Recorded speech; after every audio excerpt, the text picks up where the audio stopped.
은혜가 넘치는 가정이라는 말씀으로 은혜를 나누고자 합니다. 한번 해보십니다. 은혜가 넘치는 가정. 오늘 우리의 가정이 하나님이 주시는 은혜가 충만한 가정이 되기를 꿈꾸고 그 말씀이 여러분 가정에 실현되길 바라는데, 5월달은 가정의 달로 지킵니다. 우리 교회는 둘째 주일을 가정주일로 지키면서 오늘 가정주일을 지키는 사랑하는 교우들의 가정에 하나님의 크신 은혜와 사랑이 충만하고 하나님의 영광을 이 땅에 엄청나게 드러낼 수 있는 그런 자식들이 커가는 믿음의 명문가들이 다 되시기를 주님의 이름으로 축복합니다. 축복합니다. 우리 자녀들이 잘 돼야 돼요. 그러기 위해서 우리가 어떻게 해야 될지를 성경을 통해서 살펴봐야 되는데, 예수님을 믿는 가정은 도대체 어떤 모습이어야 할까? 교회 성장 연구소에서 발행하는 이 교회 성장이라는 잡지가 있는데 3호로 별책 부록에 맑은 물가라는 책이 있습니다. 거기 5페이지에 보니까 이런 이야기가 나옵니다. 옛날에 세 부족이 살았습니다. 첫 번째 부족은 매사에 경쟁하기를 좋아하는 성격을 가진 부족입니다. 그들은 무슨 일이든지 다른 사람들과의 경쟁에 이겨서 1등을 하고 싶어 했습니다. 가장 살기 좋은 동굴을 찾아내기 위해서 서로 경쟁하였고, 가장 좋은 먹을거리, 사냥감을 찾기 위해서 경쟁하였고, 가장 좋은 정원을 차지하기 위해서 서로 간에 경쟁을 하였습니다. 음식을 찾지 못한 낙오된 사람들, 따뜻한 동굴을 찾지 못한 이 온시 부족 중에 낙오된 사람들은 점점 도태되고 죽어져 갔습니다. 이렇게 해서 살아남은 사람들은 더 치열한 경쟁을 벌이게 되는데, 그 내용에 보니까 위험한 경쟁을 하기 위해서 만든 경쟁이 뭐냐? 호랑이 맨손으로 잡기 경쟁. 대단하죠. 그래서 수많은 사람들이 호랑이 맨손으로 잡다가 죽은 거예요. 그 경쟁하다가. 그래서 경쟁자들이 다 사라지고 마지막에는 딱 한 사람이 남았는데 이 사람도 그냥 죽고 말았어요. 왜 그런가 했더니 이 사람 살아가는 방법이 경쟁하면서 살아왔는데, 경쟁이 없는 사회에 딱 도착하니까 자기 혼자 남으니까 어떻게 살 줄을 모르는 거예요. 경쟁 대상자가 없어서. 그래서 이 사람도 그냥 죽었다. 그렇게 이제 이야기하고 있습니다. 이게 경쟁을 좋아하는 부족. 두 번째 온시 부족은 혼자 살아가기를 좋아하는 그런 성격을 가진 부자입니다. 혼자 사냥을 가고 혼자 작업을 하고 다른 사람과 떨어져서 혼자 생활하기를 즐거워하는 사람. 이런 성격을 갖고 있는 부족이 혼자 살아가는 걸 좋아하는 부족이었습니다. 큰 홍수가 났는데 이 혼자 살아가는 걸 좋아하는 부족의 많은 사람들이 죽었습니다. 의원인을 찾아보니까 다른 사람들의 처지는 무시하고 자기 동굴 앞에만 제방을 쌓아놨기 때문에 그 제방이 속수무책 없이 무너져서 죽게 된 것이죠. 또한 많은 어린이가 호랑이한테 잡혀가서 죽었습니다. 왜 그러냐 했더니 호랑이가 나타났는데도 호랑이 나타났다라는 말을 안 해준 거예요. 그래서 많은 어린이들이 죽게 된 겁니다. 그래서 이런저런 일이 생겨나면서 이 혼자 살아가는 걸 좋아하는 부족은 인원수가 격감하게 됩니다. 이들은 곧 극단적인 개인주의 때문에 경제적인 생산을 하지 못해요. 그래서 이들은 스스로 어려움에 꺾게 되고 무너지게 되는 거예요. 갓난아이들까지도 돌봄을 당하지 못하고, 이 혼자 살기를 좋아하는 부족은 순식간에 사라지고 말았어요. 세 번째 부족은 서로 협동하면서 일하는 것을 좋아하는 성격을 가진 그런 부족입니다. 집단을 이루며 서로 도우면서 사냥을 했어요. 어떤 사람들은 사냥꾼을 몰아주고, 또 사냥 잘하는 사람들은 몰아준 사냥꾼을 잡고, 어떤 사람은 옷과 따뜻한 담요를 만들기를 좋아해서 그것을 만들고 음식과 바꿔 먹었어요. 어떤 사람은 화살을 잘 만들고, 어떤 사람은 활을 잘 만들어서 화살과 활을 만들어서 사냥을 잘하는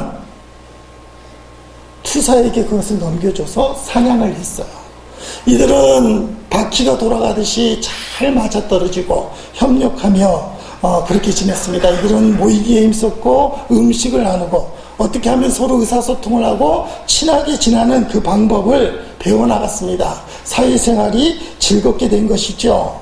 그들은 맛있는 과일을 나누어 먹는 법, 서로를 배려하는 방법, 어린아이를 돌보는 방법 등을 공유해가며 개발을 시켰어요. 그래서 이 협동하면서 살아가는 이 사회는 점점 안정이 되고 점점 좋은 사회가 되는 그런 사회가 되었다. 이부족은 오랫동안 살아남아서 행복하게 살았다. 이 말씀은 사람 구성체, 공동체에 대한 비유이기도 한데 오늘은 가정주일이니까 한번 이제 생각을 해보세요. 오늘 내가 속한 가정, 남자와 여자가 좋아서 만나서 행복하기를 꿈꾸며 오늘도 손을 맞대고 살아가는 우리 가정이 어느 가정에 속할까? 경쟁하는 가정이냐? 자기만 아는 가정이냐? 정말 서로 협동하면서 재미있게 살아가는 가정이냐? 예수님은 도대체 어떤 가정을 성도들이 이루기를 원합니까? 무르나마나 이건 세 번째 가정이에요. 서로 사랑하고 협동하고 자신의 몫을 잘 감당할 수 있는 가정. 사랑하는 성도님들, 여러분의 가정이 바로 이런 은혜가 넘치는 가정이 되기를 꿈꾸는 겁니다. 오늘 말씀을 들으면서 우리 가정이 서로 협동하고 사랑하고 도와줄 수 있는 그런 가정이 되기를 꿈꿉니다. 이 말씀이 가슴에 새겨지고 오늘부터 시작하는 거예요. 하나님, 우리 가정 은혜로울 수 있습니다. 하나님은 은혜를 주셨고 은혜를 펼쳐나가기만 하면 되는데 은혜를 펼쳐나가지 못하니까 문제예요. 그러니까 하나님의 은혜가 우리가 가정을 이룰 때부터 남자와 여자가 하나님의 뜻 가운데 짝지어서 부부가 됐을 때부터 은혜가 임한 거예요. 그 은혜가 우리 가정을 충만하게 만들어서 행복하게 만들어 나가느냐, 이게 주님의 뜻인데 이게 쉽지는 않죠. 먼저 오늘 본문에서 어떻게 하면 은혜가 넘치는 가정, 은혜가 충만한 가정이 될 수 있느냐, 그 방법, 남편과 아내, 부모와 자식 간의 행동 지침이 있어요. 성경적인 지침을 먼저 오늘 본문을 통해서 찾아보려고 합니다. 첫째, 아내는 남편이 어떻게 해야 되느냐. 에베소서 5장 24절 말씀, 자, 앞에도 읽겠습니다. 그러므로 교회가 그리스도에게 하듯 아내들도 범사에 자기 남편이 복종할지니라. 아멘. 복종하라. 따라합시다. 여자분들만, 아내분들만 복종하라. 어떻게, 누구에게 복종해요? 남편에게 복종하라. 주의 말씀. 자, 두 번째, 남편은 아내를 어떻게 해야 되느냐. 에베소 5장 25절 있습니다. 남편들아, 아내 사랑하기를 그리스도께서 교회를 사랑하시고 그 교회를 위하여 자신을 주신 같이 하라. 아멘. 남편들은 아내를 사랑하라. 어떻게 해요? 주 안에서 사랑하는데 예수님이 교회를 위하여 생명을 준 것처럼 예수님이 교회를 사랑하시는데 십자가에서 생명을 줬거든요. 그래서 남편들은 아내를 생명을 걸고 사랑하라. 남편들만 해봅니다. 남자들만 아내를 생명 걸고 사랑하라. 자, 그러면 자녀는 부모에게 어떻게 해야 됩니까? 에베소 6장 1절 말씀 읽겠습니다. 자녀들아, 주 안에서 너희 부모에게 순종하라. 이것이 옳으니라. 아멘. 지금 육신의 부모를 갖고 계신 분들 어떻게 하라 그래요? 부모에게 따라합시다. 순종하라. 공경하고 순종하라. 그렇게 성경은 이야기하고 있습니다. 2절에는 내 아버지와 내 어머니를 공경하라. 이것이 약속 있는 첫 계명이니 순종하라, 공경하라. 그러면 부모는 자식을 어떻게 해야 되느냐. 에베소 6장 4절 말씀 읽어봅니다. 또 아비들아, 너희 자녀를 노엽게 하지 말고 오직 주의 교훈과 훈계로 양육하라. 아멘. 자, 부모님들만 해보십니다. 주의 교훈과 훈계로 양육하라. 주님이 주신 말씀으로 성령의 인도함으로 자식들을 키워야 된다. 자, 은혜로운 가정이 되려고 한다면 이 모든 말씀 속에 들어있는 핵심이 뭐냐? 가정의 주인이 사람이 아니라 주님이 돼야 된다. 그래서 다 주님이라는 토가 있어. 네 가지 행동 지침에 다 주님이 있어요. 아내는 남편에게 그리스도에게 하듯 복종하라. 그리스도에게 하듯, 남편은 아내를 그리스도께서 교회를 사랑하듯 생명을 주며 사랑하라.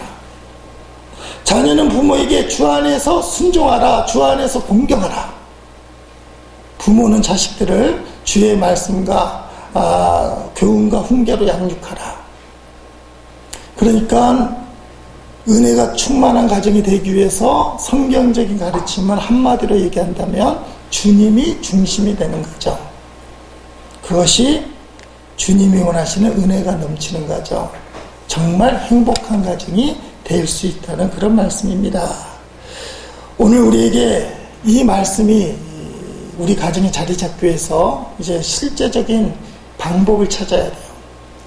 제 예수님이 우리에게 주신 가장 큰 은혜가 뭐냐? 가장 큰 은혜는 누가 뭐라고 해도 십자가의 은혜예요. 십자가.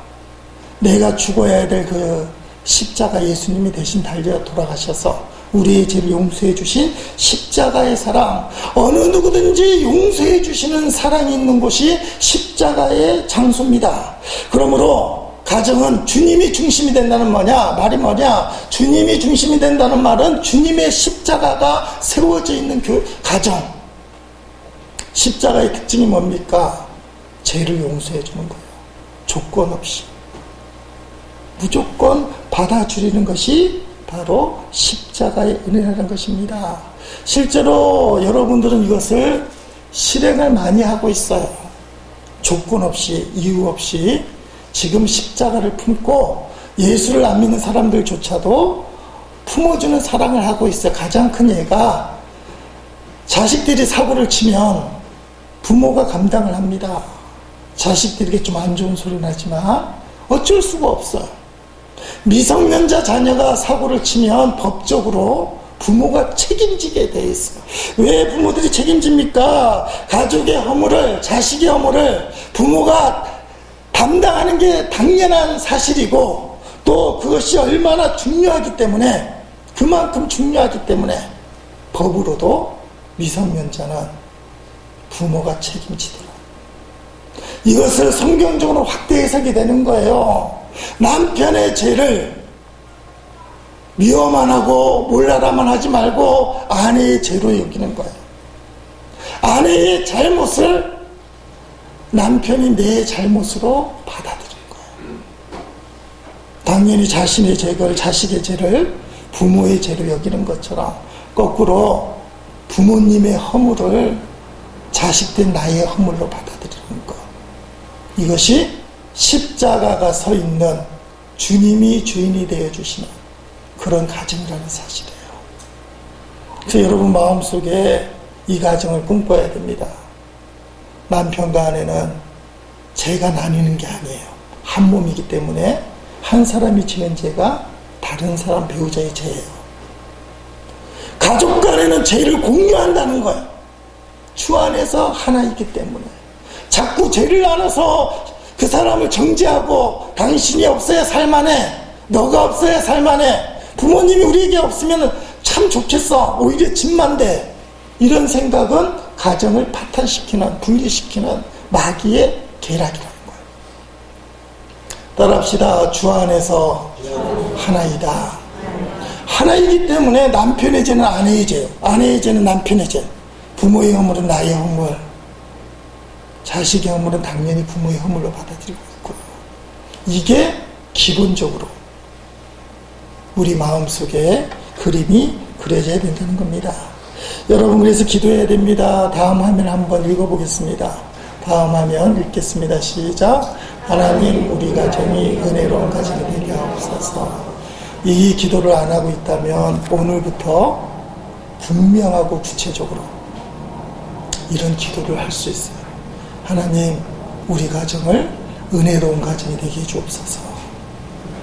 은혜로운 가정이 되려면 어떻게 해야 되느냐? 따라합시다. 남편과 아내는 서로 기도하고 용서해야 한다. 남편과 아내는 감정이 너무 직접적으로 표현하고 서로가 잘 알기 때문에 오히려 기도가 안 되는 경우가 있어요. 그럴수록 더 기도하고 더 용서해야 된다는 사실입니다. 요 근래에 사회적인 문제가 되는 게 황혼 이혼이 늘어가잖아요. 우리나라 전통에 의하면 여자들이 죽을 때까지 미운정 때문이라도 남편하고 살아줘야 되는데, 이제는 여자들이 참지 못한다는 거예요. 자식들 다 키우고 이제는 당신하고 지긋지긋해서 더 이상 살 수가 없으니 이제는 나 혼자라도 자유롭게 살고 싶소. 이혼하자. 대부분의 경우가 부인들이 남편의 이혼을 요청한다는 거예요. 여러분, 이게 얼마나 끔찍합니까? 그 오랜 생활 한 지붕 안에서 같은 이불을 덮고 살을 썩으며 살았는데, 그런데 나이가 들어 황혼이 됐을 때 이혼을 하자는 거예요. 참 가슴 아픈 이야기죠. 그 오랜 세월을, 그 말할 수 없는 분노를 품고 살았던 부인의 그 아픔들, 그것도 모르고 남편은 야, 이게 우리 집 문제 없겠지 하다가 나이 들어서 뒤통수를 맞을 때, 부부 사이를 잘 알아야 돼요. 창원극동방송에서 상담 학교를 한 적이 있습니다. 오래된 이야기인데, 부산에 창원 극동방송 지사가 없을 때 부산에 있는 성도들이 창원까지 왔어요. 상담학교 다니려고. 여러분, 부산에서 창원까지 올 정도면 믿음도 좋고 은혜도 충만하고 열정 있는 사람들이에요. 매주에 한 번씩 공부를 하는데 팀 발표를 하게 생겼어요. 근데 부산에서 왔던 여자 집사님이 자신들의 팀 발표를 하다가 자기 이야기를 하게 됐습니다. 상담이니까 뭐 자녀를 어떻게 키우나, 부부관계는 어떻게 돼야 되나, 이런 사례를 얘기하는데 무슨 얘기를 했냐면, 남편하고 사이가 안 좋았을 때, 언젠전 얘기하지 않지만 소리 안 나는 총만 있었으면 남편을 쏘아 주겠다. 근데 소리 안 나는 총이 없어서 쏘아 죽이지 못하고 지금까지 살아왔다. 부산에서 창원까지 열정을 갖고 남의 아픔을 보듬어 주기 위해서 상담 공부를 하는 사람이에요. 기독교 상담. 상담하기를 원하는 이 열정적인 여자 집사님이 남편을 총으로 쏘아 죽이고 싶다. 여러분, 남편들은 조심해야 됩니다. 부인이 해맑게 웃고 있다고 해서 지금 원한을 품고 애들 다 키우면 보자, 뭐 이렇게 할 수도 있어. 우리나라에 소리 안 나는 총이 없어서 얼마나 다행이지. 만약에 소리 안 나는 총이 유통이 됐다면 수많은 남편들이 죽어나갈 수도 있어. 사랑하는 성도 여러분, 부부 사이를 잘 봐야 됩니다. 아내는 남편을 복종하지만 남편들은 정말 아내를 정확하게 알고 사랑해야 돼요. 저도 참 순종하기 힘들지만 주님의 음성이라 생각합니다. 남편은 아내를 무조건 사랑하시기를 축복합니다. 무조건 양보하고 이해하십시오. 아멘 안 하는 배짱 좋은 남자들, 화문 이혼의 위험이 높습니다. 제가 그걸 얘기해 드릴게요. 우리 집에 애완견이 한 마리 있어요. 이름이 아롱이에요. 아롱이 10살이 돼서 이제 노견이 됐습니다. 뭐 걔는 또 오래 살아봤자 15년이라고 하는데 10년 동안 같이 키운 개입니다. 애지중지하는 사람들은 개를 키울 때 아롱이 아빠, 아롱이 엄마, 자식 취급한다고 그래요. 네, 우리는 아직도 아롱아 아빠한테 와 하지 못해요. 우리는 아직도 아롱아 아저씨한테 와야지. 우리는 아직도 아저씨 아주머니예요. 나 뜨겁게 강아지한테 아빠다 엄마다, 이게 잘 안 돼요. 그런데 여러분, 이 아롱이가 어떤 특별한 일을 칠 때, 그리고 특별히 호칭을 할 때 우리 가족이 합의하지도 않았어요. 그런데 다 똑같이 하는 말이 있어요. 뭐라고 부를 것 같아요? 개 키우는 말은 김아롱 그래요. 김아롱.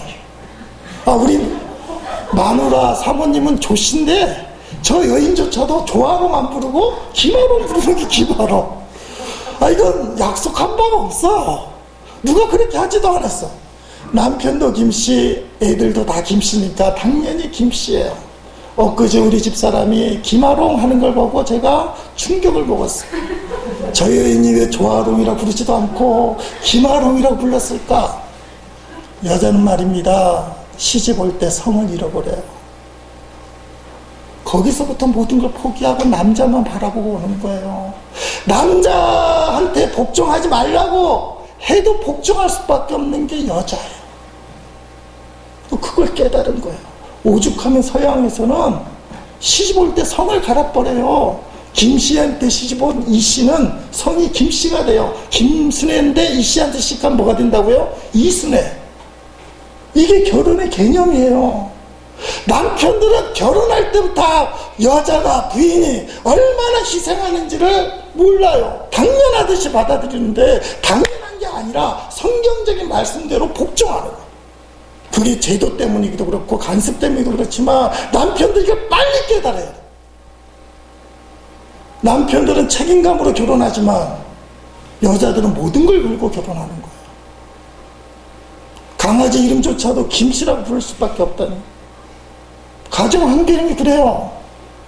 모든 제도가 남자 중심이에요.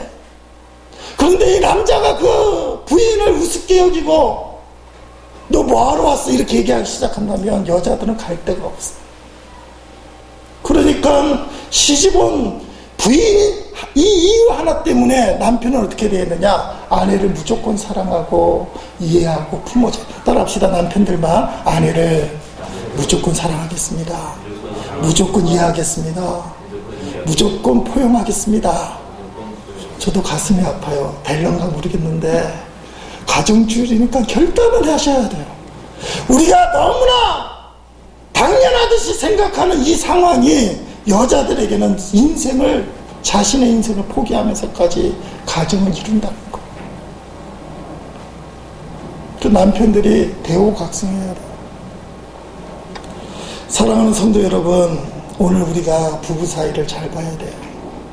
문제가 생길 때는 상대방이 잘못해서가 아니라 내가 사랑이 부족해서, 따라합시다. 내가 사랑이 부족해서. 내일이 말입니다. 아무리 믿음이 좋은 사람도 안 돼요. 내가 사랑이 부족해서 내 남편 아내를 제대로 도와주지 못하고 관심을 가져주지 못했구나. 이게 안 된다 이 말이에요. 설교 들을 때 설교하는 목사도 설교할 때 잘하지만 삶에 돌아가면 안 돼요. 내가 사랑이 부족해서가 아니라 저 인간이 잘난 척 하다가 저렇게 되는 거야. 저게 모자라서 다 이렇게 된단 말이죠. 허물을 너무 잘 알잖아요. 부부 사이에.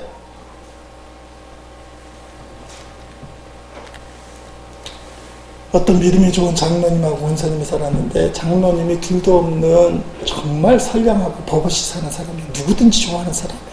그래서 교인들이 그 권사님에게, 부인 권사님에게 권사님은 너무 좋으시겠어요. 행복하겠어요.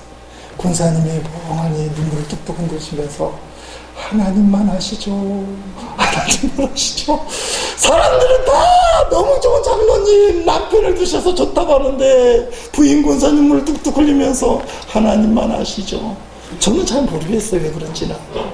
살아보면 안다 이 말이에요. 오늘의 교회 장로님 권사님 이야기인데 두란노 아버지 학교, 두란노 어머니 학교, 지금 온 전국에 벌써 10년이 넘은 것 같은데, 야, 이 정도 아버지 학교, 어머니 학교를 운영하는 본부장이 부부예요. 김성묵 장로님, 한은경 권사님. 여러분, 이 정도 영향력을 갖추는 부부면 처음부터 금실이 좋아야 될 것 같잖아요. 그런데 그게 아니에요. 이 사람들이 부부 생활에 실패하다가 하나님의 은혜를 깨닫고 가정을 세우는 운동을 하기 시작했어요. 오래된 이야기겠죠. 한은근 권사님이 직장을 때려쳤대요.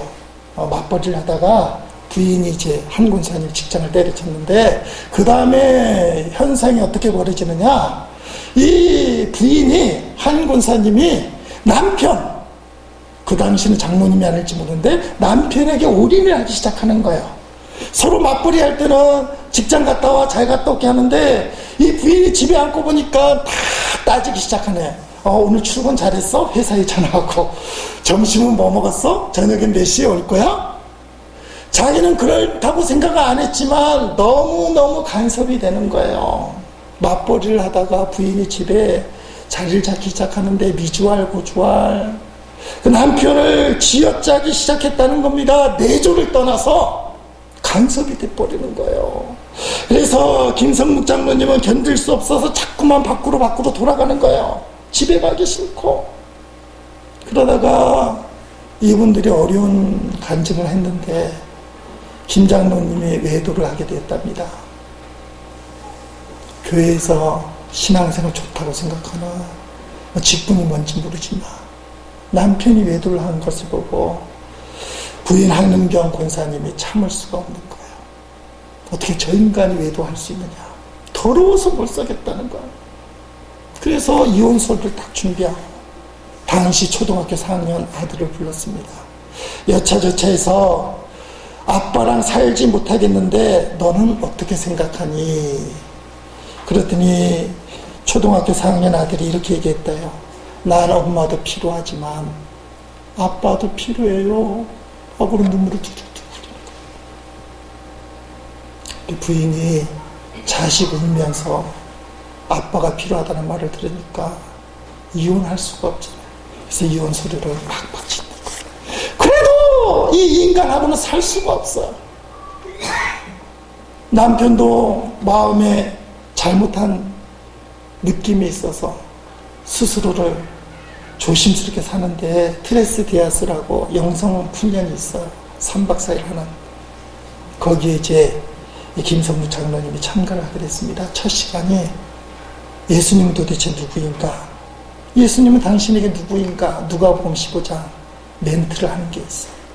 이 장로님이 예수님이 도대체 누구인지를 몰랐던 거예요. 교회를 그렇게 다녔는데도. 예수님 우리의 죄를 대신 갚아주시고 하나님은 집을 나간 탕자가 돌아오기만 하면 그대로 품어주시고 따지지 않고 왜 이제 왔냐 뭐 하다 왔냐 묻지도 않고 그냥 품어주시는 아버지. 김성무 장로님이 그 예수님을 만나는 순간 눈물이 철철철 흐르면서 내가 주님을 만나지 못해서 곁길로 갔구나. 영성훈련이 끝나고 집으로 돌아왔습니다. 은혜가 충만한 가운데 정말 무릎을 딱 꿇고 부인의 발 앞에 그렇게 얘기했대요. 제가 잘못했어. 한 번만 용서해 주시오. 근데 부인은 그 용서를 받아줄 수가 없어. 나는 다른 사람들은 다 받아줘도 당신만큼은 용서할 수가 없어. 실제로 부부 사이에 그런 사람 많잖아요. 세상 사람은 다 용서하지만 이 인간만큼은 죽었다 깨어나도 용서가 안 돼. 한은경 권사님 그랬다. 아무리 남편이 은혜 받고 눈물을 흘리면서 용서했다고 해도 얼마나 상처가 큰지 이 부인은 받아줄 수가 없어. 교회 잘 다니고 은혜가 있는데도 안 되는 거야. 그러던 어느 날 어쨌든 겉으로는 신앙이 좋아 보여야 되니까 교회에서 하는 성경 공부, 부부 성경 공부를 참석을 하게 됐어요. 어느 날 성경 공부 마지막 시간에 목사님이 이런 멘트를 했습니다. 우리가 세상에서 절대 용서하지 못할 사람이 딱 하나 있습니다. 그것은 바로 남편이고 아내입니다. 우리 힘으로는 이 사람들을 절대로 용서할 수가 없죠. 그렇기 때문에 하나님께 용서할 힘을 달라고 기도해야 됩니다. 부부 세미나니까 마지막 그런 멘트를 하고 절대 용서 못할, 내 힘으로 용서 못할 남편을, 아내를 위해서 기도합시다. 기도를 시작했어요. 김성무 장모님은 죄인의 입장에 용서를 구했으니까 살짝 눈을 뜨고 이 한은경 권사님은 어떻게 될까? 죽었다 깨어나도 당신은 용서 못한다는 한은경 권사님이 바뀌어야 될 텐데 한은경 권사님이 가만히 무릎을 꿇고 기도하는데 어깨가 들썩들썩 하더니 눈물 흘리는 거 보면서 눈물을 닦기 시작하는 것 같습니다. 결국은 한은경 권사님이 대성통곡을 하기 시작했습니다. 하나님이 그의 마음을 만져주시고 은혜를 부어주시기 시작했어요. 그때부터 이 한은경 권사님이 남편을 용서하는 눈이 열리게 되고 정말 주의 사랑으로 품게 되었다는 겁니다. 그러면서 한은경 권사님이 가정사역자니까 이렇게 자기를 분석을 했어요. 이 말이에요. 문제는 남편이라고 생각했어요. 그런데 하나님께서 제 안에 있는 아버지에 대한 상처를 보여주시더라고요. 그 쓴뿌리가 독이 되어 남편에게 내뿜고 있었던 거죠. 아멘. 한은경 권사님의 아버님이 썩 가정스럽지 못했던 것 같아요. 외도하고 어렵게 했는데 자기 남편이 그 아버지 닮은 거 생각 막 화가 나더래요. 남편은 돌아와서 잘못을 구하는데 아버지 생각 때문에 기도하다가 그걸 포기했다는 거예요. 내가 저 인간을 미워하는 게 아니라 아버지에 대한 상처 때문에. 그래서 용서 못할 남편 용서가 되기 시작한 거예요. 나는 못하지만 주님이 보게 하시고 주님이 용서하게 만들면 된다는 것입니다. 사랑하는 성도 여러분, 우리가 주님 앞에 울면서 기도하는 게 중요해요. 그렇지만 따라합시다. 기도만 하지 말고 내 안에 은혜가 충만케 하라. 기도만 해서 다른 사람이 문제다 하면 해결이 안 돼요. 언제 용서가 돼요? 내 안에 예수님이 계신 걸 보고 그 예수님이 주시는 은혜, 사랑, 용서가 충만해야 돼요. 남편 김성무 장로님은 영성훈련 가서 그걸 받고 내 안에 계신 예수.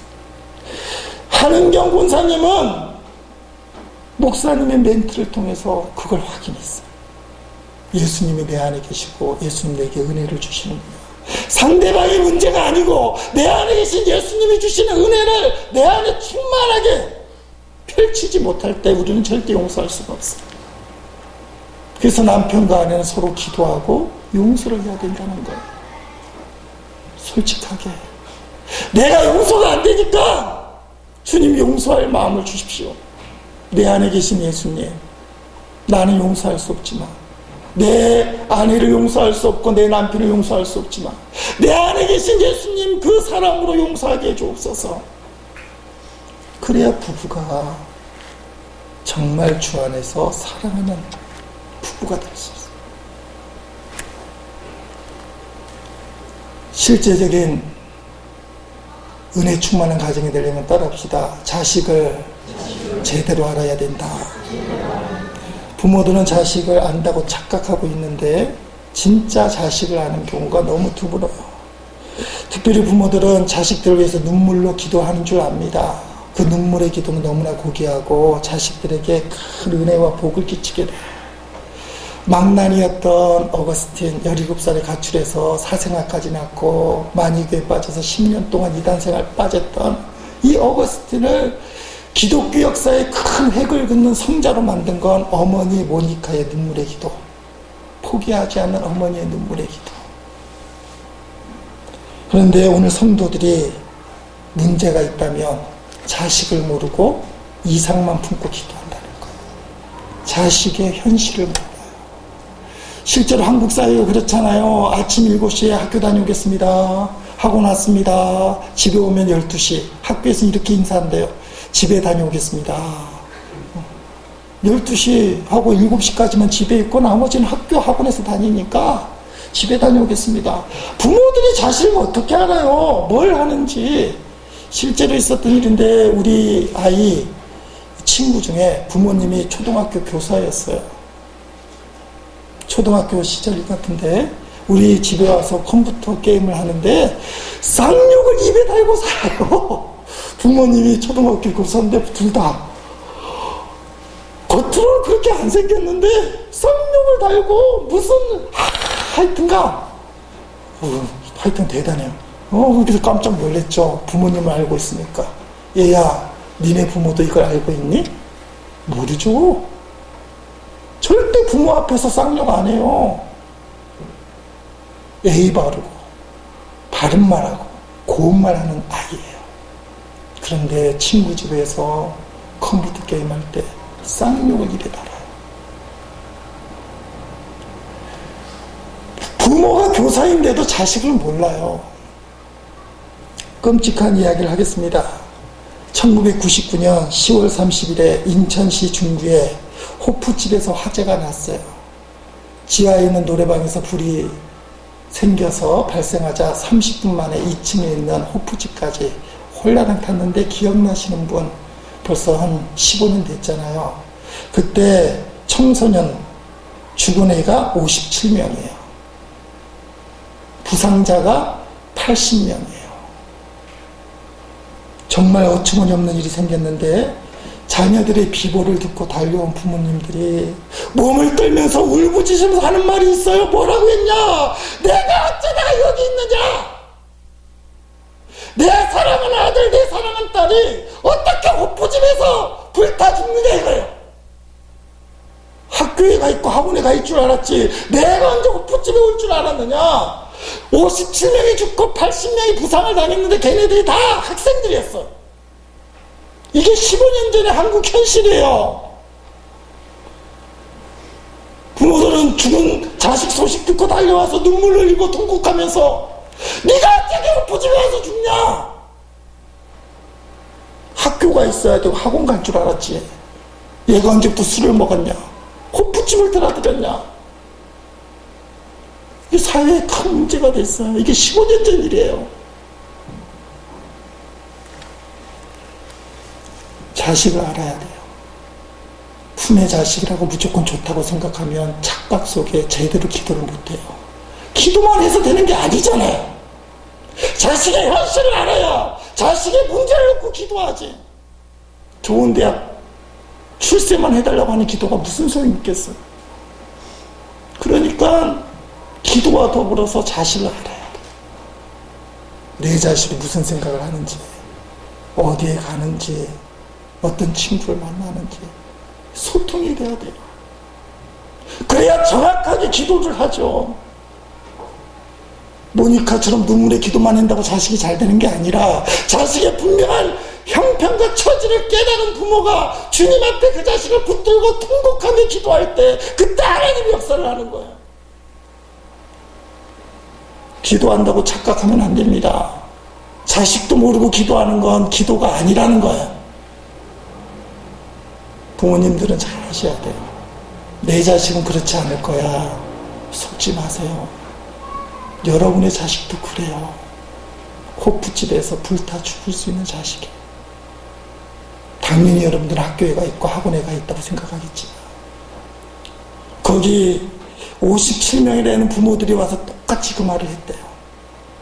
어느 누구 할 것 없이 네가 어쩌다가 여기 왔느냐.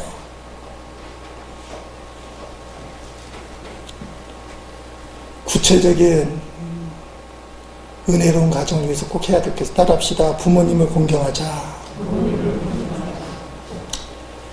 외아들 혼자 키운 시어머니가 시골에서 김치를 싸들고 김장을 해서 아들에게 주려고 아들이 사는 아파트 집에 왔어요. 문이 열렸길래 슬며시 들어갔는데, 아들 무릎에 머리를 대고 누워있는 며느리하고 아들하고 대화하는 걸 듣게 되겠어요. 며느리가 그 코 맹맹한 소리로 자기지, 자기는 이 세상에 누구를 제일 좋게 생각해?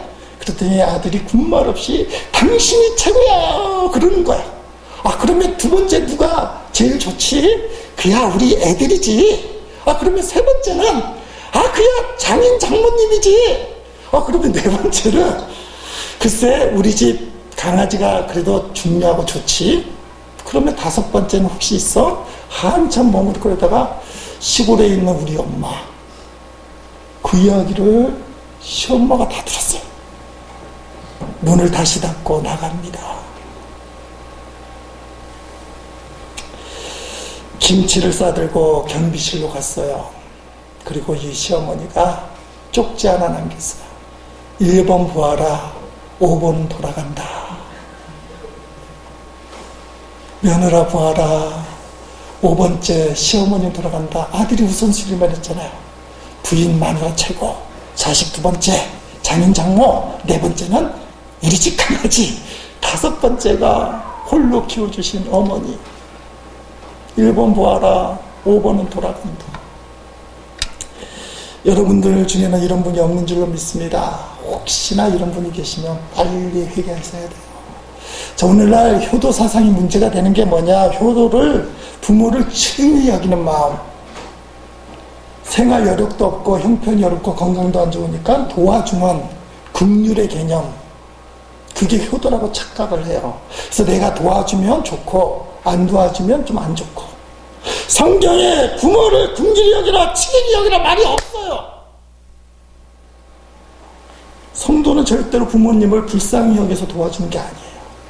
성경 말씀을 다시 봅니다. 에베소 6장 1절 3절 읽어보겠습니다. 내 아버지와 어머니를 공경하라. 이것은 약속 있는 첫 계명이니 이로써 네가 잘되고 땅에서 장수하리라. 약속 있는 첫 계명인데 공경하라, 순종하라요. 어머니 아버지가 사는 게 불쌍해서 용돈을 줘야지, 건강이 안 좋으니까 내게 책임져줘, 이게 아니에요. 그 세상에서 말하는 내가 할 수 있는 거 그냥 도와주는 거, 여력이 생길 때 하는 거, 그 정도의 개념이 효도가 아니라는 거예요. 성경은 딱 잘라서 따라합시다. 공경하라.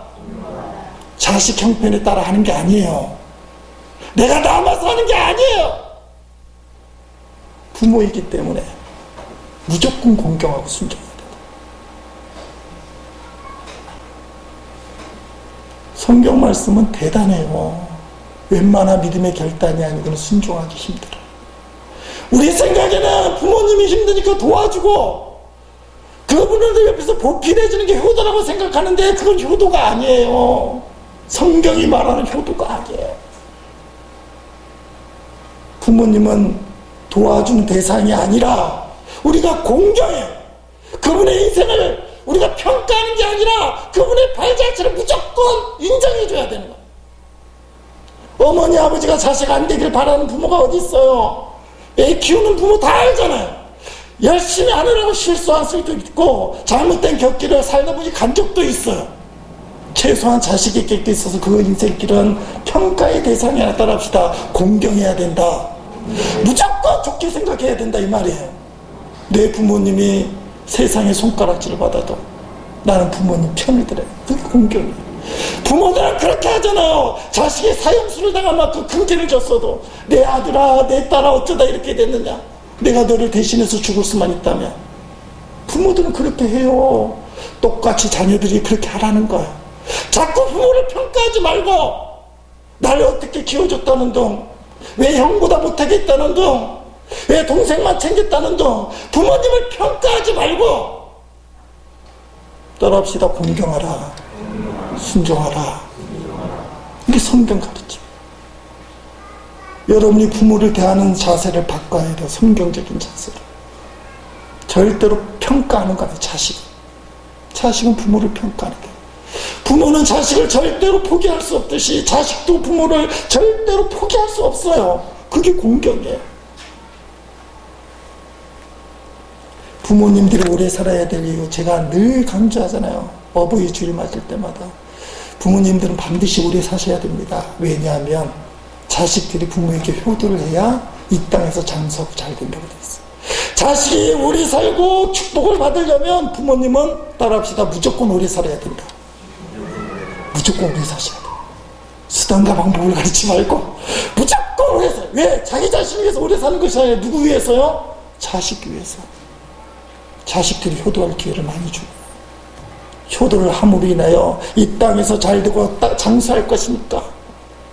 부모인 내 자신 위해서 빨리 죽어서는 것도 뭐 복이라고 얘기할 수 있겠지만 자식 때문에 오래 살아요. 부모가 자녀를 어떻게 키웁니까? 제가 목소리가 그렇긴 한데 어머니의 마음이라는 노래 알잖아요.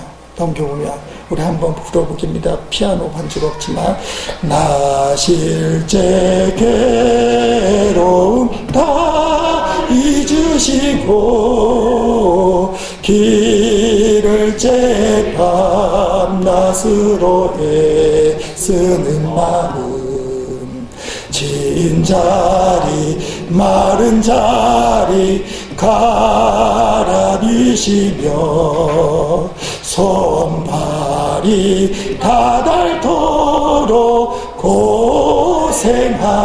고생하시네. 하늘 아래 그 무엇이 너 딸이요 어버이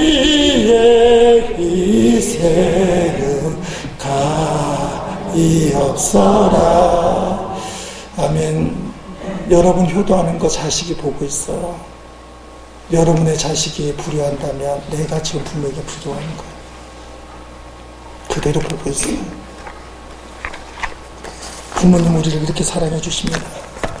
영어로 가정을 뭐라고 부르죠? 다음 장면 보겠습니다. 패밀리라고, 패밀리. 왼쪽 색깔 F-A-M-I-L-I. 영어 문법에는 안 맞지만 이거 이렇게 풀어있어요. Father and Mother, I love you. 한번 해보십니다. Father and Mother, I love you. 시작. Father and Mother, I love you. 와, 잘하시네.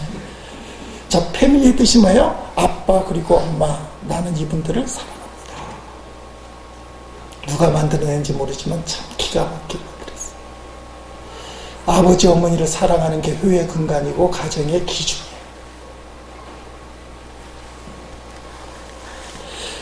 아버지 그리고 어머니, 나는 정말 당신들을 사랑합니다. 공경하겠습니다. 판단하지 않고 사랑하겠습니다. 이 자세를 우리 자녀가 배웁니다. 말씀을 정리합니다. 예수님이 가정의 중심 주인이 되도록 예수님을 가정에 모셔야 돼. 십자가의 은혜로 서로 용서하고 사랑할 수 있길 바랍니다. 남편과 아내는 서로 용서하고 분명히 기도해야 돼요. 자식을 정확하게 알고 기도하셔야 됩니다. 눈물로 기도한다고 되는 게 아니에요. 내 자식이 어떤지 분명히 알 수 있도록 소통해야 돼요. 마지막으로 부모님을 공경하고 사랑하시길 바랍니다. 이런 가정들이 하나님이 축복하시는 은혜가 충만한 가정인데, 이 가정들, 우리 모든 교우들의 가정들이 되시기를 주님의 이름으로 간절히 축원드립니다.